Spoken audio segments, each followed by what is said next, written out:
बौद्ध महाबोधि मंदिर गया से संबंधित बोधि गया टेम्पल एक्ट 1949 का अपने देश में व पूरी दुनिया में भी और साथ ही अभी हाल ही में संसद से पास हुए वक्फ विधेयक का भी पूरे देश में हो रहे विरोध को भी लेकर कुछ ज़रूरी बातों की तरफ दिलाऊं। लेकिन उससे पहले मैं आज से 3 दिन के बाद दिनांक 14 अप्रैल को भारतीय संविधान के मूल निर्माता व दलितों एवं अन्य उपेक्षित वर्गों के मसीहा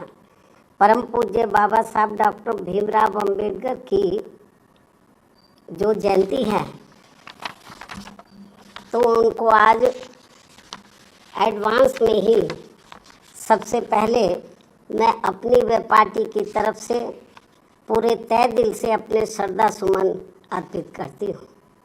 जिन्होंने कदम कदम पर अनेकों कष्ट झेलकर अपनी पूरी जिंदगी इस देश में सदियों से जातिवादी व्यवस्था के शिकार रहे लोगों को आत्मसम्मान व स्वाभिमान की जिंदगी बसर करने के लिए समर्पित की है, जिसके लिए इन्होंने भारतीय संविधान में हर स्तर पर इनको जरूरी कानूनी अधिकार भी दिए हैं। लेकिन दुख की बात यह है कि उनका केंद्र व राज्यों की अब तक रही अधिकांश सरकारों में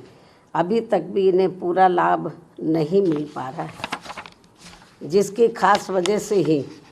बाबा साहब डॉक्टर भीमराव अंबेडकर के बताए हुए रास्तों पर चलकर मान्यवर श्री कांशीराम जी ने उनके जन्मदिन के शुभ अवसर पर अर्थात दिनांक 14 अप्रैल सन 1984 को बहुजन समाज पार्टी के नाम से राजनीतिक पार्टी का विधिवत गठन किया और फिर इस पार्टी के जरिए ही पूरे देश में इनके अनुयायियों को अपने पैरों पर खड़े करने का निरंतर प्रयास भी जारी रखा और अभी भी है। जबकि पिछले कुछ वर्षों से कांग्रेस, बीजेपी व अन्य जातिवादी पार्टियां खासकर बाबा साहब के जन्मदिन के मौके पर उनके अनुयायियों के वोटों को लुभाने के लिए जो किस्म किस्म के हथकंडे इस्तेमाल कर रही हैं और इस बार भी कर रही हैं, तो उनके बहकावे में ना आकर इन्हें अपनी एकमात्र हितैषी पार्टी बीएसपी के बताए हुए रास्तों पर चलकर ही उनके अधूरे रहे कारवां को मंजिल तक जरूर पहुंचाना है। इतना ही नहीं बल्कि बाबा साहब ने अपने आखिरी समय में दिनांक 14 अक्टूबर सन 1956 को अपने अपार अनुयायियों के साथ धर्म परिवर्तन करके जो बौद्ध धर्म की दीक्षा ली है, तो उसे भी अब जातिवादी मानसिकता के लोग सनातनी बनाने में लगे। इस धर्म को भी, ये भी अति चिंता की बात है। और इस संदर्भ में ये बात सर्वविदित है कि बिहार राज्य का बोध गया बौद्ध तीर्थ स्थल के रूप में देश व दुनिया भर में अति विख्यात है। बोध गया में तथागत गौतम बुद्ध के पवित्र ज्ञान स्थली पर स्थापित भव्य व अति प्राचीन महाबोधि मंदिर में सरकारी व गैर सरकारी स्तर पर गैर बौद्ध धर्म के मानने वाले लोगों के बढ़ते हुए प्रभाव एवं दखल को लेकर पूरे देश व दुनिया भर के बौद्ध भिक्षुओं व बौद्ध अनुयायियों में भारी बेचैनी व आक्रोश व्याप्त है तथा वे लोग इसको लेकर कांग्रेस की सरकार के दौरान सन 1949 में बने बोध गया मंदिर प्रबंधन कानून में जरूरी परिवर्तन की मांग को लेकर शांतिमय ढंग से काफ़ी समय से आंदोलित भी हैं। ये कांग्रेस के समय में ये कानून बना था। उल्लेखनीय है कि देश की आज़ादी के बाद कांग्रेस पार्टी की सरकार द्वारा बिहार में बोध गया मंदिर प्रबंधन के संबंध में जो कानून बनाया गया था, तो उसमें जिला अधिकारी की अध्यक्षता में 4 हिंदू व 4 बौद्ध धर्म के मानने वाले लोगों की कमेटी बनाने का प्रावधान किया गया है, जो पहली नज़र में ही अनुचित, अनावश्यक व भेदभावपूर्ण लगता है। और सरकार की इस अनावश्यक दखल अंदाजी की वजह से ही वहाँ महाबोधि मंदिर में पूजा पाठ, देख रेख, संपत्तियों के संरक्षण, उसका रखरखाव व साफ सफाई आदि के साथ ही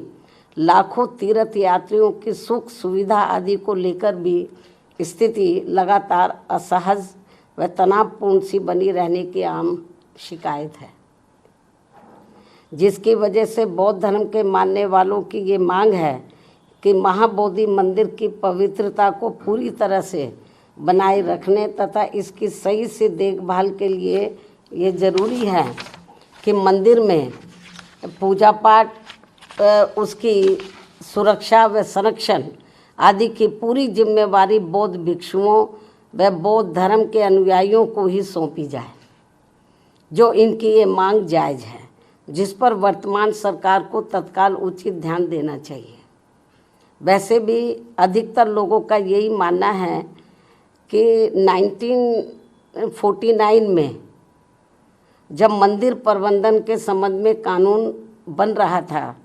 तो तभी कांग्रेस पार्टी की केंद्र व बिहार राज्य की सरकार को संविधान के धर्मनिरपेक्षता के सिद्धांतों का सही से अनुपालन करते हुए महाबोधि मंदिर प्रबंधन कानून में किसी गैर बौद्ध धर्म के मानने वाले लोगों को कमेटी का सदस्य बनाने का प्रावधान ही नहीं रखना चाहिए था।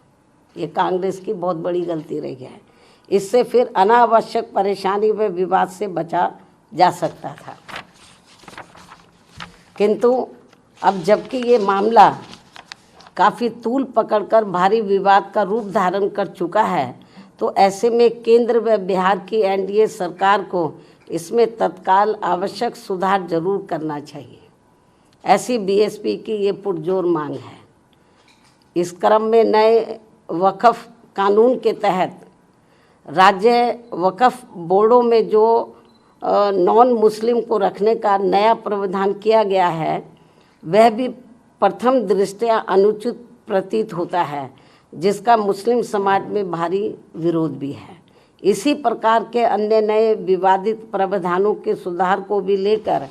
केंद्र सरकार अगर वक्फ कानून को फिलहाल स्थगित करते हुए उस पर समुचित पुनर्विचार करती है तो ये बेहतर होगा। अर्थात इन सभी मामलों में सरकार जरूर ध्यान दे, बीएसपी की पुनः ये मांग है। इसके अलावा भारत में भारतीयों की सुरक्षा के लिए केंद्र में सभी राज्य सरकारों को आतंकियों के विरुद्ध अपने अपने राजनीतिक स्वार्थ को छोड़कर भारतीय कानून के तहत निष्पक्ष, ईमानदार व सख्त कानूनी कार्रवाई करनी चाहिए या इनके द्वारा होनी चाहिए, तो ये देश व यहाँ के नागरिकों के हित में होगा।